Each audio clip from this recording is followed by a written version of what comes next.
9호 태풍 마이삭 영향으로 전북 지역 피해 우려가 커지고 있습니다. 전북도는 수해 지역을 점검하는 등 비상 대응 태세를 강화했습니다.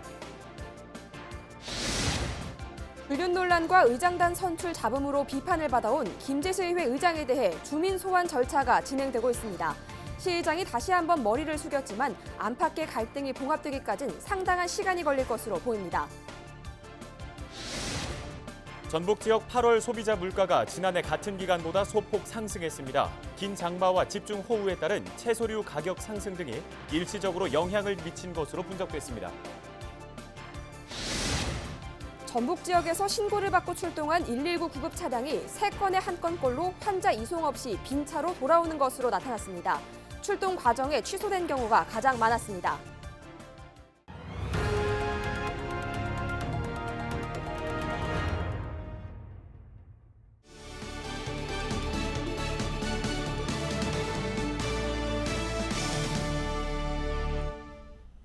시청자 여러분 안녕하십니까? 헬로티비 뉴스 전북 시작합니다. 9호 태풍 마이삭은 지난 2003년 큰 피해를 냈던 태풍 매미와 경로, 크기가 비슷한데요. 당시 전북 지역에서도 한 명이 숨지는 등 적지 않은 피해를 입었습니다. 이번 태풍에 대비해 전북도는 비상대응 태세를 강화했습니다. 이진철 기자가 보도합니다. 순간 최대 풍속 초속 60m. 지난 2003년 철탑이 휘어질 정도로 강한 바람을 동반했던 태풍 매미는 많은 피해를 냈습니다. 9호 태풍 마이삭은 태풍 매미와 비슷한 경로와 강도로 우리나라를 지날 것으로 예측됐습니다. 태풍 매미는 동중국해를 지나 제주도를 거쳐 경남 고성군 일대에 상륙해 울진 앞바다로 빠져나갔습니다. 마이삭도 이와 유사한 경로로 우리나라를 지나갈 것으로 예상되고 있습니다. 태풍 매미가 한반도를 강타했을 당시 전북 지역은 1명이 사망하고 이재민 93명이 발생하는 등 적지 않은 피해를 입었습니다. 지난달 집중호우로 1,300억 원의 수해를 입은 전북 지역은 태풍의 영향으로 추가 피해가 발생하지 않을까 우려가 커지고 있습니다. 태풍이 전북 지역을 관통하진 않지만 영향권 아래에는 들어 3일 오전까지 100에서 300mm의 비가 내리겠고 바람도 순간 초속 10에서 30m로 강하게 불겠습니다. 최근 많은 비로 인해 수해 복구가 완료되지 않은 상황에서 일부 지역에 다시 매우 많은 비가 내릴 것으로 예상됩니다.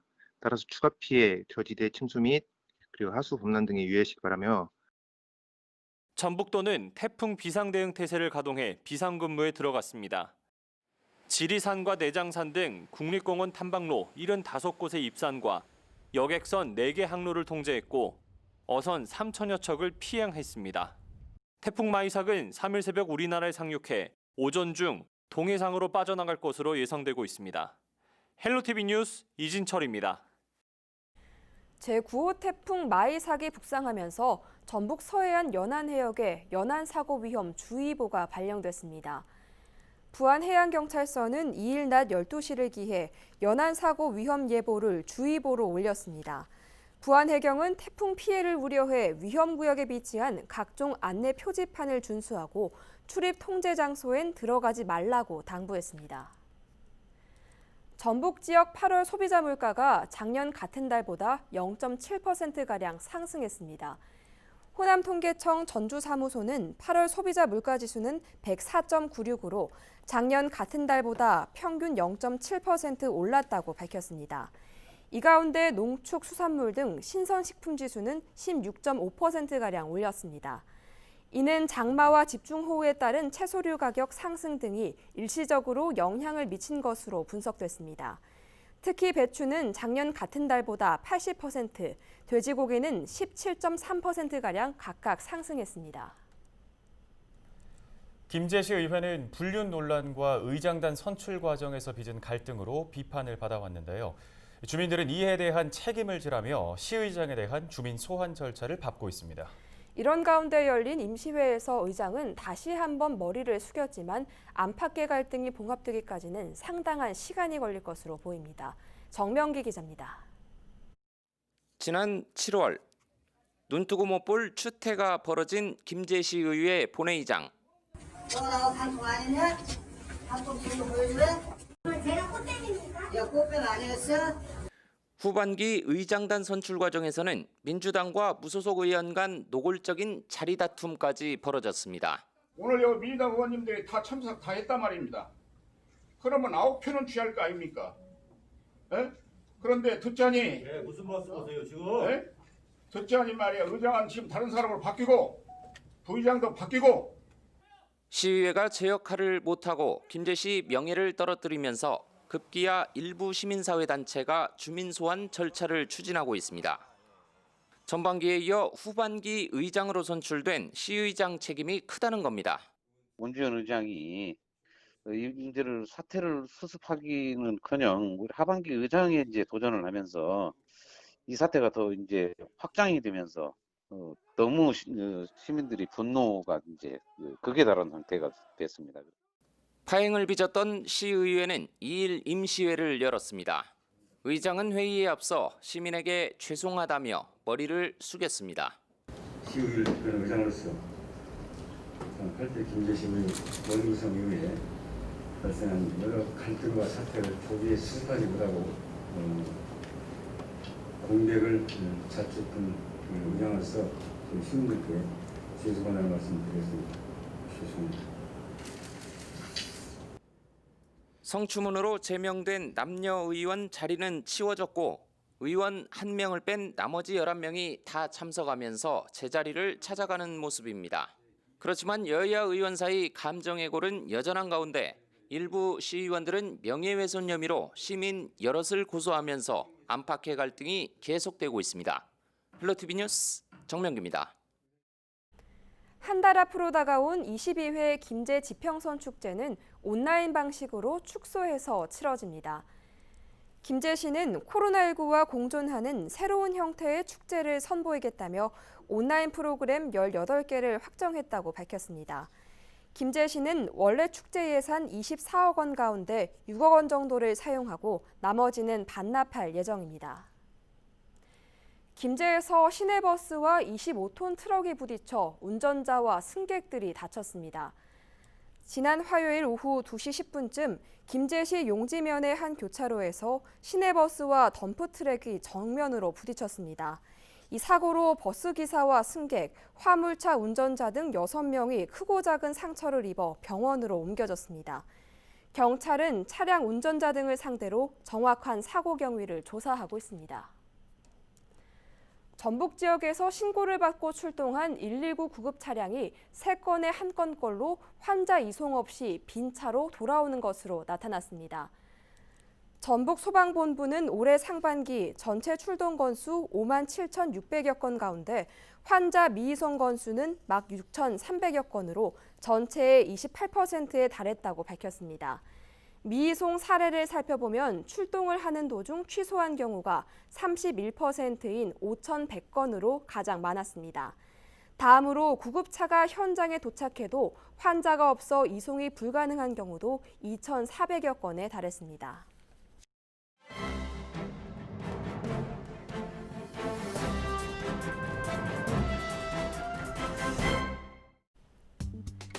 신문브리핑 전북일보 기사입니다.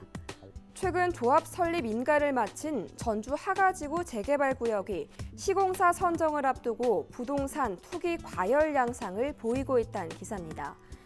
불과 5년 전만 해도 한 평당 100만 원에도 미치지 못했던 토지 가격이 500만 원을 호가하고 있고 특정 업체가 수십 곳을 사재기한 정황도 포착됐기 때문인데요.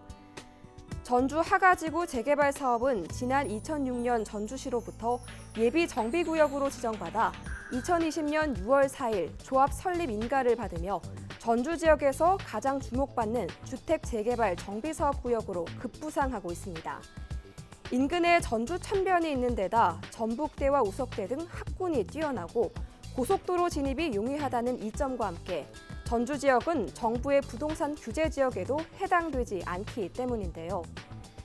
특히 오는 10월 시공사 선정을 앞두고 건설사들의 수주 경쟁이 치열한 가운데 광주 지역 한 건설사가 수십 채의 부동산을 매입한 것으로 알려져 막대한 시세 차익과 함께 시공사 선정에 우월한 지위를 확보하려는 게 아니냐는 의혹이 제기되고 있습니다.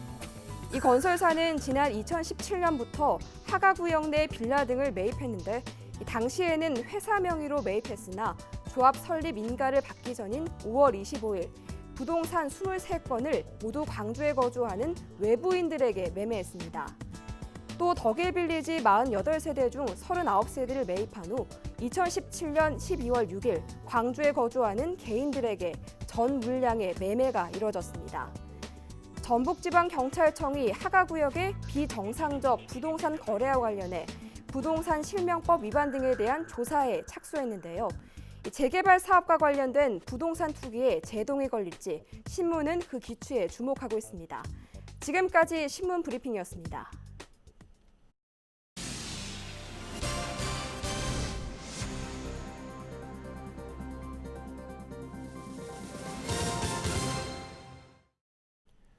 정의당 전북도당이 전공의 파업에 대해 집단 이기주의로 규정하고 현장 복귀를 촉구했습니다. 정의당 전북도당은 성명을 내고 코로나19 확산 속에서 집단 파업을 강행한 것은 국민의 목숨을 볼모로 한 의사들의 집단 이기주의일 뿐이라고 비판했습니다. 또 도민의 생명 보호를 위해 진료 거부를 철회하고 의료 현장 복귀를 요구한다고 덧붙였는데요. 이에 앞서 전북대병원과 원광대병원 전공의 299명은 정부의 의료 정책에 반대하며 사직서를 제출했습니다.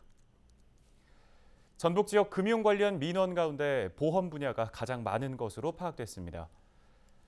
금융감독원 전북지원이 금융 민원 동향을 분석한 결과를 살펴보면 올해 상반기 민원 1,200여 건 가운데 66%에 달하는 800여 건이 보험 관련인 것으로 조사됐습니다. 이어 신용카드 회사 등 비은행이 22%, 은행이 10%, 금융투자가 0.6%를 차지했습니다. 보험 민원 중에는 생명보험이 지난해 같은 기간보다 2배가 증가한 435건으로 집계됐는데 상품 설명이 충분하지 않거나 계약 해지 과정에서 문제가 발생한 것으로 분석됐습니다. 정읍 월영습지와 솔티숲이 전라북도 최우수 생태관광지로 평가받았습니다.